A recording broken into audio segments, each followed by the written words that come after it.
என்னப்பா என்னம்மா என்ன செய்யற? இன்னைக்கு பாருங்க வெந்தயம் ஊற வச்சிருக்கேன் பாருங்க. எங்க? ஸ்பெஷலா தெரியுதா? தெரியலையே. ஒரு ஸ்பூன் வெந்தயம் ஊற வச்சிருக்கேன். தெரியல. அரிசி ஊற வச்சிருக்கேன். குக்கர் வச்சிருக்கேன். எங்க வெந்தயம் காட்டு. இந்த இதான் வெந்தயமா? இதான் வெந்தயம். சரி. தெரியுதா? ஓகே. குக்கர் வச்சிருக்கேன் பாருங்க. இது ரைஸா? ஆமா, ரைஸ் ஊற வச்சிருக்கேன். ஓகே. வெந்தய சாதம் செய்ய போறேன் மாமா. ஓ. வெயிலுக்கு இதமா. வெயிலுக்கு இதமா. வெயிலுக்கு இதமா. வயிற்றுக்கு எந்த பிரச்சனையும் இல்லாம இருக்கணும்ட்டு. வயிற்றுக்கு தொந்தரவு இல்லாம இருக்கிறதுக்கும் வெந்தய சாதம். ஓகே. இப்போ வந்து குக்கர் வச்சிருக்கேன். இதில் வந்து கடுகு, ஜீரகம் 2, வெந்தயம் 1 ஸ்பூன் வச்சுருக்கேன். ஓகே. இதை தான் போட்டு நம்ம தாளிக்க போகிறோம். இப்போ தேவைப்பட்டால் ரொம்ப வெந்தயம் ஈரம் ஒத்துக்காதுன்றவங்க 2 மிளகு போட்டுக்கலாம். ஓகே. போட்டுட்டு இங்கே பாருங்க, இது கடுகு போட்டதுலாம் பொரியுது. இது நல்லா பொரியட்டும். ஓகே. ஜீரகம் வெந்தயம் வதங்கட்டும். இப்போ நான் வரமிளகா போட்டுட்டு பூண்டு 1 பூண்டு ஃபுல்லாக முழுசாக உரித்து அதில் போட்டிருக்கேன். ஒரு பெரிய வெங்காயம், கருவேப்பிலை போட்டாச்சு. இதை இப்போ நல்லா நம்ம வதக்கிக்கலாம்.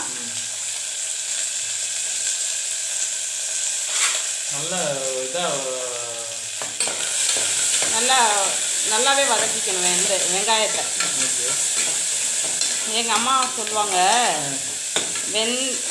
வெங்காயம் சுக்கானா வெந்தயத்தால் ஆவதுன்னு கேட்பாங்க.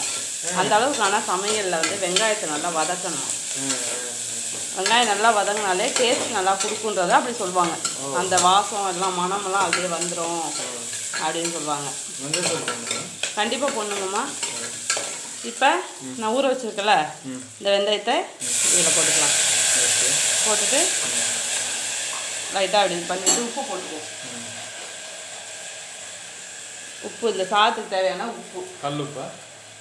கல்லுப்பே போட்டுக்கலாம். ஆல்ரெடி போட்டேன் கொஞ்சம். இப்போ வந்து மஞ்சத்தூள் கொஞ்சம் இந்த சாதத்துக்கு போட்டுக்கலாம். ரொம்ப ஈஸி தான் செய்முறையெல்லாம், டக்குன்னு செஞ்சிடலாம். உடம்புக்கும் அவ்வளோ நல்லது. இப்போ நல்லா மிக்ஸ் பண்ணிவிட்டு இங்கே பாருங்க, 1.25 டம்ளர் அரிசி ஊற வச்சுருக்கேன். இந்த அரிசிக்கு 1.25 சொம்பு தண்ணி. 1 டம்ளருக்கு 3 டம்ளர் தண்ணி அப்படி வச்சுருக்கேன். அந்த கணக்கில் வச்சுருக்கேன். இப்போ நல்லா இதுவாகட்டும். டேஸ்ட் பார்த்துக்கலாம் உப்பை. அன்றைக்கி ஜீரா ரைஸ் செஞ்சேன்ல, அது மாதிரி இன்றைக்கி வெந்தய ரைஸு குக்கரில். இப்போ அரிசியும் நான் இதிலே போட்டுக்கிறேன். கொதிக்க வச்சும் போடலாம், அப்படியும் போட்டு மூடிக்கலாம். எப்படினாலும் இப்போ குக்கர் மூடினோடனே கொதிச்சிரும் நல்லா. அதனால் அப்படியே போட்டுக்கலாம். இதுக்கு சரியான ஒரு சூட்டான சைடிஷ் ஒன்று, ஒரு சட்னி. கொதிக்குது, அது கொதிக்குது, குக்கரில் கொதிக்குது. ஆமாம், வெந்தய சாதம் கொதிக்குது. ஆனால் கொதிக்கலையே இன்னும். கொதிக்குது பாருங்களேன். கொதிக்க வேணும்னு அவசியமே இல்லை குக்கருக்கு. என்ன பாப்பா? இப்போ இங்கே பாருங்க மாமா, இல்லை கொதிக்கட்டும். இது மூடணுமா? நான் குக்கர். ஆமாம், கொதிக்கட்டும். கொஞ்சம் கொதிச்சோடனே மூடிக்கலாம். ஓகே. அதுக்குள்ள நம்ம இந்த இதுக்கு சைட் டிஷ். ஆமாம், எனக்கு பிடிச்சதா? ஆமாம், இது சூட்டாக இருக்கும் இந்த சைட் டிஷ்ஷு. அதுக்கு பாருங்க, வெங்காயம் தூளாக அரிஞ்சிருக்கேன். பூண்டு 5-6 பல் வச்சுருக்கேன். இதை காமிக்காமல் விட்டுட்டானே. சரி. வெங்காயம், பூண்டு, தக்காளி, கருவேப்பிலை வச்சுருக்கேன். ஓகே. இப்போ அதை வதக்கிக்கலாம். வாங்க, வதக்கி அரைக்க போகிறோம். ஒரு பேனை அடுப்பில் வச்சுக்கணும். ஆமாம், பேன் அடுப்பில் வச்சுட்டு ஸ்ரவ் பற்ற வச்சுக்கிட்டு, ஆமாம், அப்புறம் பேன் சூடான உடனே நல்லெண்ணெயோ கடலெண்ணெயோ ஊற்றிக்கணும்.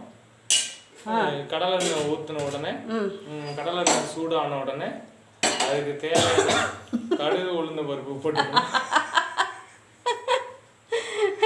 பேசாம சமைச்சிடலாமே. கடுகு உளுந்த பருப்பு போட்டுக்கணும். கடுகு உளுந்த பருப்பு போட்ட உடனே கருவேப்பிலை போடணும். சரி. அப்புறம் கருவேப்பிலை போட்ட உடனே வெங்காயம் போடணும். அப்புறம் தக்காளி போடணும். அதுக்கப்புறம் உப்பு போடணும், மஞ்சத்தூள் போடணும், மிளகாய் போடணும். நல்லா வதங்க விடணும். நல்லா மிளகாலாம் போட மாட்டோம். நல்லா வதங்க விடணும். வதங்க விட்டோம்னா மிக்ஸி ஜாரில் எடுத்து மாற்றணும், அரைச்சிடணும். அவ்வளோதானா? அப்படித்தானா? இல்லை, பாதி மாறிடுச்சு. கடுகு 2 போட்டுக்கிறேன் மாமா. ஓகே. 2 ஜீரகம் போட்டுக்கலாம். ஓகே. இப்போ அடுத்து நீங்கள் சொன்ன எல்லா ப்ராசஸும் உண்டு. ஆனால் மிளகாய் மட்டும் போட போகிறதில்ல. இப்போ கருவேப்பிலை போட்டுக்கலாம். கருவேப்பிலை பொரியட்டும். வெங்காயம், பூண்டு, வெங்காயம் பூண்டு எல்லாம் சேர்த்து போட்டுக்கலாம். நல்லா ஒரு பெரட்டிட்டு இங்கே வந்து தக்காளியை இதிலே போட்டுக்கலாம். எல்லாம் ஒன்றா சேர்ந்து நல்லா வதங்கட்டும். உப்பு மட்டும் போட்டுக்கலாம். உப்பு போட்டு நல்லா வதங்கணும்.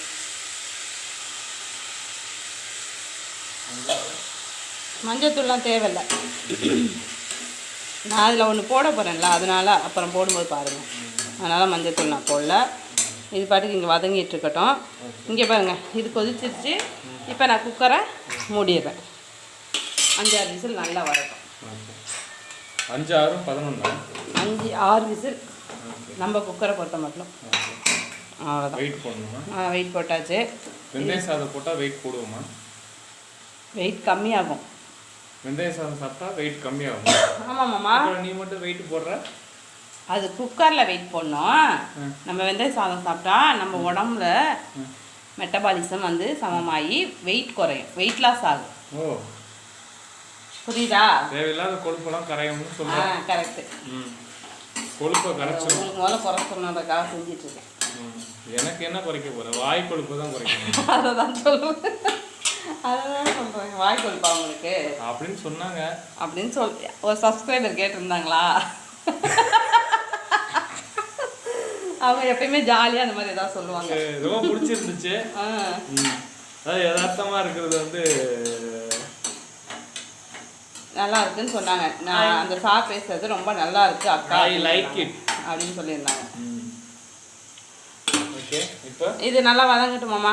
இது விசில் வரட்டும். ஒரு 5 நிமிஷம் ஆகட்டும். மூடி வைக்கிறேன். வதங்கட்டும்.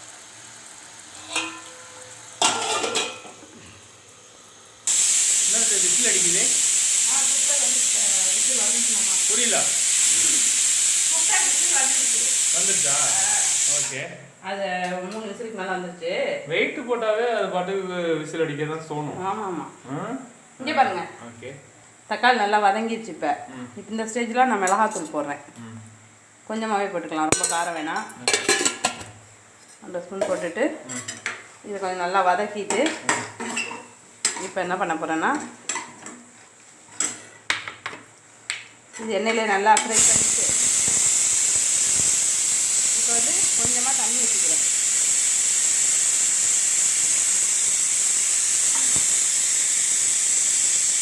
இந்த பச்சை வாசனை போகிற அளவுக்கு இது நல்லா கொதிச்சுக்கட்டும்.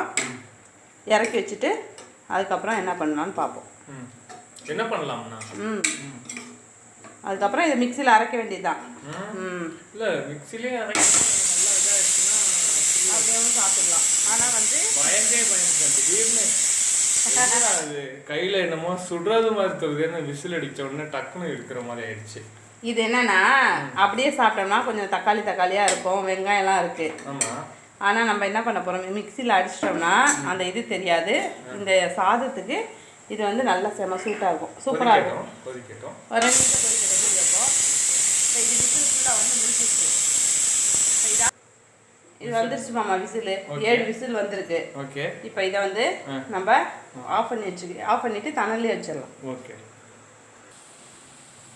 தக்காளி இது ரெடி ஆயிடுச்சு மாமா. ஓகே. இப்போ நான் இதை வந்து அரைச்சிட்டு உங்களுக்கு காமிக்கிறேன். ரெடி ஆயிடுச்சு, நல்லா ரெடி ஆயிடுச்சு. அரைச்சிட்டு நம்ம காமிக்கலாம். ஓகே. இந்த சாதமும் ரெடி ஆயிடுச்சு. கொண்டு போய் காமிச்சுடலாம் எல்லாத்தையும் ஒன்றா. ஓகே.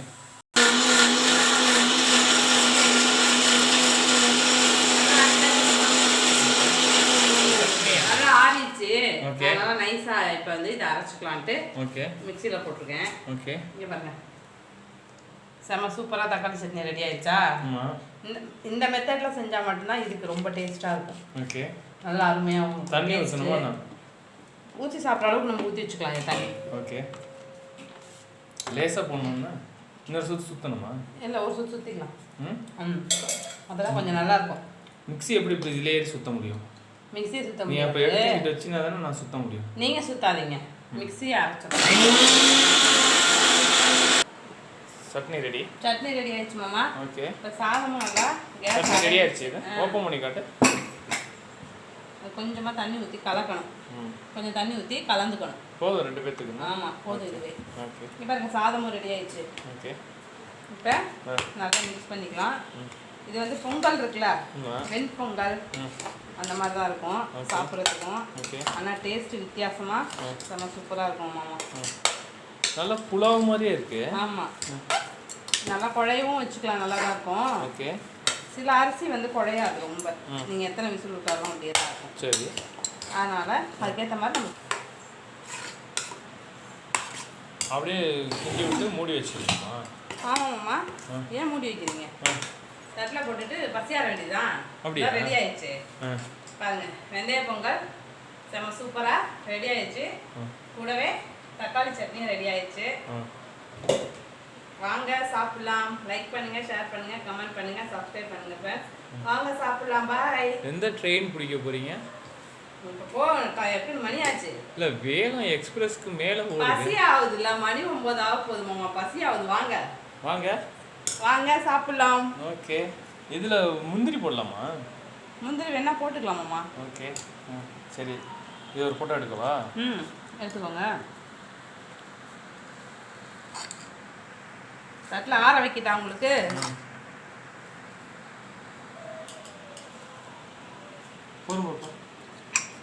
வேற லெவல்ல இருக்கு. டேஸ்ட்டும் வேற லெவல்ல இருக்கு. சட்னி போடுறேன். ஓகே. நல்லா இருக்கு பாப்பா. தட்டில் போதும் போதும். சட்னி போட்டு ஃபோட்டோ காமிக்கிறியா? ஆமாம்.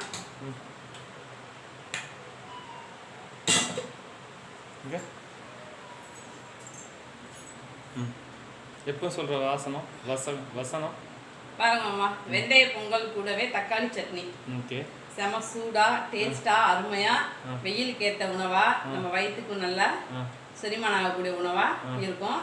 இது மாதிரி வீடியோவில் அப்லோட் பண்ணுறேன், பார்த்து நீங்களும் செஞ்சு சாப்பிட்டு பார்த்துட்டு எப்படி இருக்குன்னு எனக்கு கமெண்ட் பாக்ஸில் கமெண்ட் பண்ணுங்க. நாங்கள் இப்போ மணி ஆச்சு, நாங்கள் போய் சாப்பிட்றோம். லைக் பண்ணுங்க, ஷேர் பண்ணுங்க, கமெண்ட் பண்ணுங்க, சப்ஸ்கிரைப் பண்ணுங்க ஃப்ரெண்ட்ஸ். வாங்க சாப்பிடலாம். பாய். தேங்க்யூ. நன்றி.